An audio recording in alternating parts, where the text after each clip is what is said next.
Blue board Hindi पर आपका स्वागत है। मैं हूं रितेश और आज हम करेंगे कक्षा 10वीं के विषय गणित की नई एनसीईआरटी बुक से पाठ 1 वास्तविक संख्या की एक्सरसाइज 1.1 को हल करने इन प्रश्नों को हल करने के लिए चलते हैं अगले पेज पर।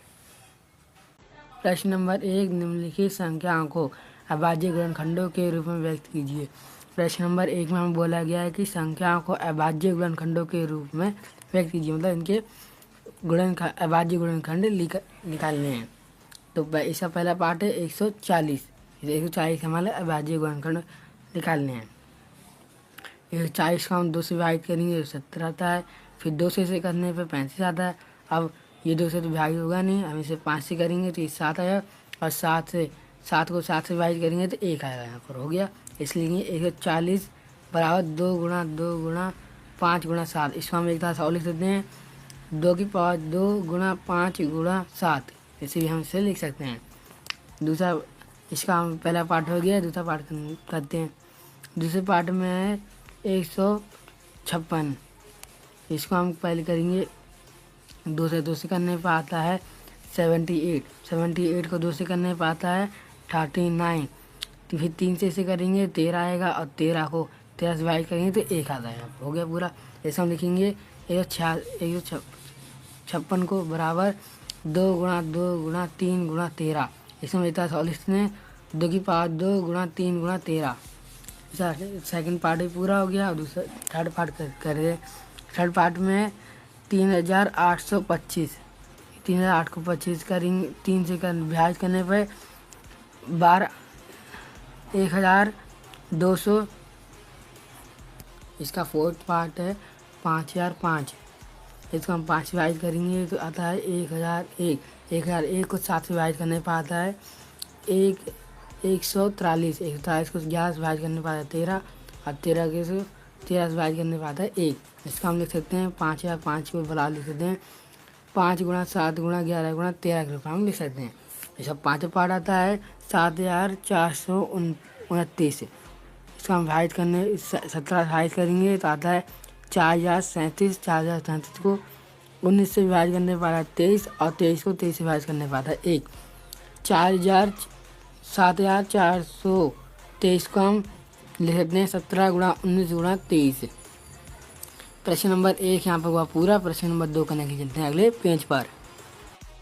प्रश्न नंबर 2, पूर्णांकों के निम्नलिखित युग्मों के एचसीएफ और एलसीएम ज्ञात कीजिए तथा इसकी जांच कीजिए कि दोनों संख्याओं का गुणनफल बराबर एचसीएफ गुणा एलसीएम है। प्रश्न नंबर 2 में हमें कहा गया एचसीएफ और एलसीएम क्या निकालना है और जांच करना है कि दोनों संख्या का गुणनफल बराबर है एचसीएफ गुणा एलसीएम के। इसमें पहला पार्ट दिया गया है 26 और 91। पहले हम इन सब के अभाज्य गुणनफल निकालेंगे। हल 26 बराबर 2 गुणा 13, 91 बराबर 7 गुणा 13।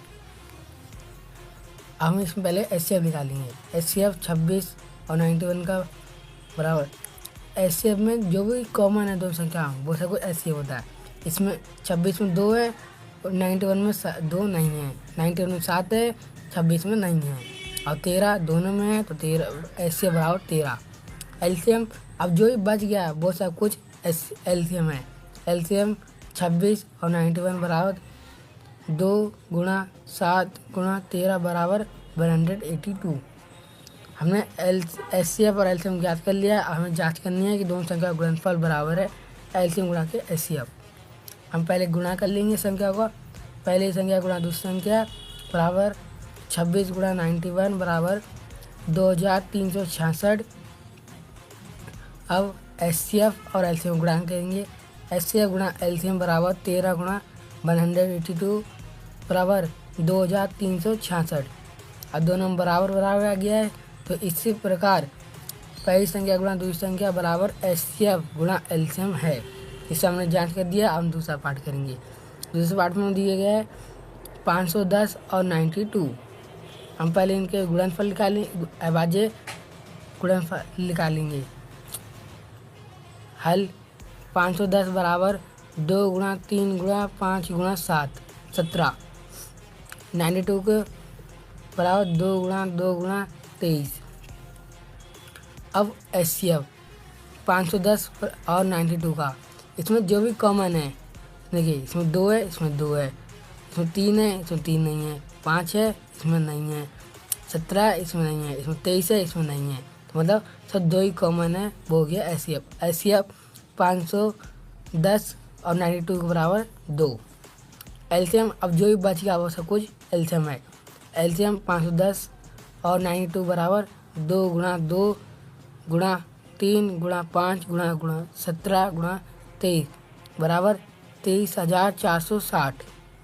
हमने HCF और LCM निकाल लिया, हमें गुणा करना है। अब हम दोनों संख्या का गुणनफल निकालेंगे। पहली संख्या गुणा दूसरी संख्या बराबर 510 गुणा 92 बराबर 66,920। अब HCF गुणा LCM बराबर 2 गुणा 23,460 बराबर 66,920। दोनों में समान आ गया है, बराबर आ गया है, इसलिए इस प्रकार फर्स्ट संख्या गुणा दूसरी संख्या बराबर HCF गुणा LCM है। इस हमने दूसरा पार्ट ही कंप्लीट कर लिया है। तीसरे पार्ट के चलते अगले पेज पर प्रश्न नंबर 2 का तीसरा पार्ट में हमें दिया गया है 3036 और 54। इसमें भी हमें वही करना है, HCF निकालना है, LCM निकालना है और दोनों संख्या का गुणनफल बराबर करना है HCF गुणा LCM की। हल पहले हम दोनों की संख्या के अभाज्य गुणनफल निकालेंगे। 336 बराबर 2 गुणा 2 गुणा 2 गुणा 2 गुणा 3 गुणा 7। 54 के बराबर 2 गुणा 3 गुणा 3 गुणा 3। हम HCF निकालेंगे। HCF 336 और 54 बराबर जो भी इन दोनों में कॉमन है संख्या में, 2 इसमें भी आता है, 2 इसमें भी आता है, 3 इसमें भी आता है, 3 इसमें भी आता है। अब इसमें 7 आता है, इसमें नहीं आता है। HCF बराबर 2 गुणा 3 बराबर 6। अब जो बच गया वो सब कुछ LCM है। LCM 336 और 54 बराबर 2 गुणा 2 गुणा 2 गुणा 2 गुणा 3 गुणा 3 गुणा 3 गुणा 7 बराबर 3024। अब हम HCF गुणा LCM निकालेंगे। HCF गुणा LCM बराबर 6 गुणा 3024 बराबर 18,144। अब दोनों संख्या गुणनफल बराबर 336 गुणा 54 बराबर 18,144। अब हमें दोनों में समान संख्या मिल गई है, इसलिए हम लिख सकते हैं HCF गुणा LCM बराबर दोनों संख्या का गुणनफल। प्रश्न नंबर हमने इसमें 2 कर लिया है पूरा। प्रश्न नंबर 3 करने के चलते अगले पेज पर। प्रश्न नंबर 3 अभाज्य गुणनखंड D द्वारा निम्नलिखित पूर्णांकों के LCM और HCF ज्ञात कीजिए। प्रश्न नंबर 3 में हमें कहा गया है कि अभाज्य गुणनखंड B द्वारा से LCM और HCF ज्ञात करने हैं। तो इसमें पहला पार्ट दिया गया है 12, 15 और 21। इन तीनों के हमें LCM और HCF ज्ञात करने हैं। तो हल 12, हम इन तीनों के फैक्टर निकालेंगे। 12 बराबर 2 गुणा 2 गुणा 3, 15 बराबर 3 गुणा 5, 21 बराबर 3 गुणा 7। HCF इन सब में जो कॉमन है वो सब कुछ HCF है। HCF 12, 15 और 21 बराबर 3, क्योंकि इन तीनों में कॉमन है, इसलिए LCM जो भी संख्या है उन सब की बड़ी वाली घात कि वही LCM होता है। इसमें ये 2 ये हो गया, ये भी LCM है। 3 यहाँ पर, ये इसमें कोई सा भी एक 3 ले लेंगे हम, वो LCM आ जाएगा। LCM 12, 15 और 21 बराबर 2 गुणा 2 गुणा 3 गुणा 5 गुणा 7 बराबर 420। प्रश्न नंबर 3 का हमने पहला पार्ट कर लिया, दूसरा पार्ट करेंगे। इसमें दिया गया 17, 23 और 32। अब इन तीनों के हम फैक्टर निकालेंगे। हल 17 बराबर 17, इसका कोई फैक्टर नहीं होता, सिर्फ एक होता है, तो एक ही लिखने की हमें जरूरत नहीं है। 23 की भी बराबर 13, 23 और 29 की भी 29 होते हैं। यहाँ पर हमें कुछ भी कॉमन नहीं है, और कुछ भी कॉमन ना हो तो यहाँ पर आप 0 मत लिखना है, वो होता है 1। तो HCF 17, 23 और 21 बराबर 1। LCM सबसे बढ़िया लिखा, इसमें सब 17, 23 और 29 है, वही LCM हो जाएगा। LCM 17, 23 और 13 बराबर 17 गुणा 13 23 गुणा 13 बराबर 11,339 है। हमने प्रश्न नंबर 3 के दूसरा पार्ट भी कर लिया। तीसरा पार्ट करने के लिए चलते हैं अगले पेज पर। हम करेंगे प्रश्न नंबर 3 का तीसरा पार्ट। तीसरे पार्ट में दिया गया 8, 9 और 25। इनके हमें एलसीएम और एचसीएफ निकालनी है। हल पहले हम तीनों के अभाज्य गुणनखंड निकाल लेंगे। 8 बराबर 2 गुणा 2 गुणा 2, 9 बराबर 3 गुणा 3, 25 बराबर 5 गुणा 5। इसमें एचसीएफ इसमें कुछ भी कॉमन नहीं है इसलिए 1 होगा। एचसीएफ 8, 9 और 25 बराबर 1। एलसीएम 8, 9 और 25 इसमें हमें कुछ भी कॉमन नहीं मिला इसलिए सब कुछ एलसीएम होगा। 2 गुणा 2 गुणा 2 गुणा 3 गुणा 3 गुणा 5 गुणा 5 बराबर हो गया 1800। प्रश्न नंबर हमें 3 यहाँ पर सभी पाठ कर लिए। प्रश्न नंबर 4 करने के लिए चलते हैं अगले पेज पर। प्रश्न नंबर 4 एचसीएफ 306 और 657 बराबर 9 दिया है। एलसीएम 306 और 657 ज्ञात कीजिए। ऐसे हम बोल एचसीएफ हमें दिया गया है 9, हमें एलसीएम ज्ञात करना है। हमें इतना बताइए कि एलसीएम गुणा एचसीएफ बराबर है मैं दोनों संख्या का गुणनफल। तो हम लिखेंगे हेल एलसीएम गुणा एचसीएफ बराबर फर्स्ट संख्या गुणा सेकंड संख्या। यहाँ हमें एलसीएम ज्ञात करना है तो एलसीएम लिख देंगे। एलसीएम गुणा एचसीएफ में 9 गया 9 गुणा 9 बराबर 306 गुणा 657। यहाँ 9 गुणा में उधर भेजेंगे तो भाग में जाएगा। एलसीएम बराबर 306 गुणा 657/9 और ये 9 657 को भाग कर देगा और एलसीएम आएगा। एलसीएम 6 और 657 बराबर 22,338। प्रश्न नंबर 4 यहाँ पर हुआ पूरा। प्रश्न नंबर 5 करने के लिए चलते हैं अगले पेज पर। प्रश्न नंबर 5 जांच कीजिए कि क्या किसी प्राकृतिक संख्या n के लिए संख्या 6 और n अंक 0 पर समाप्त हो सकती है। इसमें हमें बताना है कि प्राकृतिक संख्या n के लिए 6n की 6 पावर n अंक 0 पर समाप्त हो सकती है। जो संख्या 0 पर समाप्त होती है उसके अभाज्य गुणनखंड 2 गुणा 5 के रूप में लिख सकते हैं और इसके 6 के अभाज्य गुणनखंड में ये गुणनखंड है तो वह 0 शांत हो सकती है। हल जो संख्या 0 पर शांत होती है उसके अभाज्य गुणनखंड 2 गुणा 5 के रूप में लिख सकते हैं। 6 की पावर n बराबर 2 गुणा 3 की पावर n।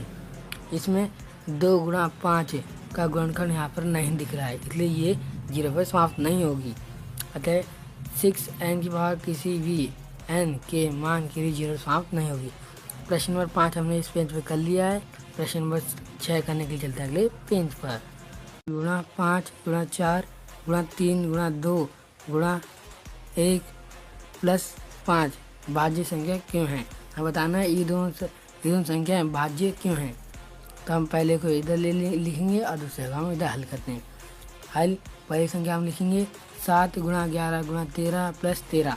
यहाँ पर 7 को 11 से गुणा करने पर आता है 77 गुणा 77 आता है और संख्या को वैसे लिख लेंगे 77 गुणा 13 प्लस 13। यहाँ पर 13 दो बार है तो हम कॉमन ले लेंगे।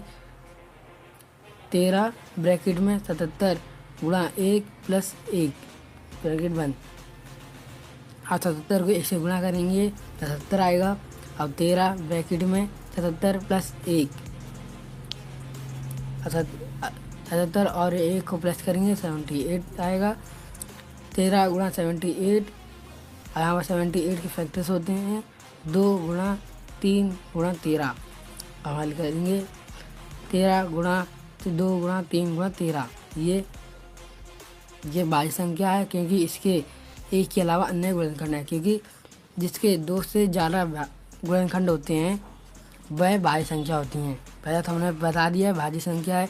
दूसरे का हम इधर हल करेंगे तो पहले लिख लेंगे 7 गुणा 6 गुणा 5 गुणा 4 गुणा 3 गुणा 2 गुणा 1 प्लस 5। यहाँ 5 और 5 दो आ रही है तो हम 5 कॉमन ले लेंगे। ये लिखेंगे ब्रैकेट में 7 गुणा 6 गुणा 1 गुणा 4 गुणा 3 गुणा 2 गुणा 1 और प्लस 1। अब इन सबको गुणा करने पर 5 ब्रैकेट में 108 प्लस 1, 108 को 1 से प्लस करेंगे तो आएगा 109। 5 गुणा 109 आता है। यहाँ पर भी 2 से ज़्यादा फैक्टर्स हमें मिल गए हैं, इसलिए ये भी बाह्य संख्या है। अब यहाँ पर लिखेंगे ये बाह्य संख्या है क्योंकि इसके एक के अलावा अन्य गुणनखंड भी हैं। प्रश्न नंबर 6 हुआ यहाँ पर पूरा। प्रश्न नंबर 7 करने चलते हैं अगले पेज पर। प्रश्न नंबर 7, किसी खेल के मैदान के चारों ओर एक वृत्ताकार पाथ है। इस मैदान का एक चक्कर लगाने में सोनिका को 18 मिनट लगते हैं, जबकि इसी मैदान का एक चक्कर लगाने में रवि को 18 मिनट लगते हैं। मान लीजिए कि वह एक ही स्थान और एक ही समय पर प्रारंभ करके एक ही दिशा में चलते हैं। कितने समय बाद वे पुनः प्रारंभिक स्थान पर मिलेंगे। मतलब इसमें बोला गया है कि जो सोनिका है वो इस पाथ का चक्कर लगाने में 18 मिनट लेती है और जो उसी मैदान का चक्कर लगाने में रवि 12 मिनट लगता है। इसमें बोला गया कि दोनों एक ही स्थान और एक ही जगह पर चलना प्रारंभ करते हैं, अतः ये कि वह दोनों एक साथ कब मिलेंगे। तो हम इसका एलसीएम निकालेंगे। इसमें एलसीएम तो हल 18 के हम पहले फैक्टर निकालेंगे। 18 बराबर 2 गुणा 3 गुणा 3। इसका हम लिख सकते हैं कि 2 की पावर 1 गुणा 3 पावर 2। 12 बराबर 2 गुणा 2 गुणा 3। इसे हम लिख सकते हैं 2 की पावर 2 गुणा 3 पावर 1। एलसीएम 18 और 12 का बराबर। इसमें हम बड़ी वाली संख्या लेंगे जिनकी पावर ज़्यादा है। तो 2 की पावर 2 गुणा 3 पावर 2। यहाँ पर 2 की पावर 2 हो गया 4 और 3 की पावर 3 हो गया 9। दोनों गुणा करने पर आ गया 36 मिनट। जब वे एक ही स्थान से एक ही समय पर प्रारंभ करेंगे तो 36 मिनट लगेंगे जब वे एक ही स्थान पर आ जाएंगे।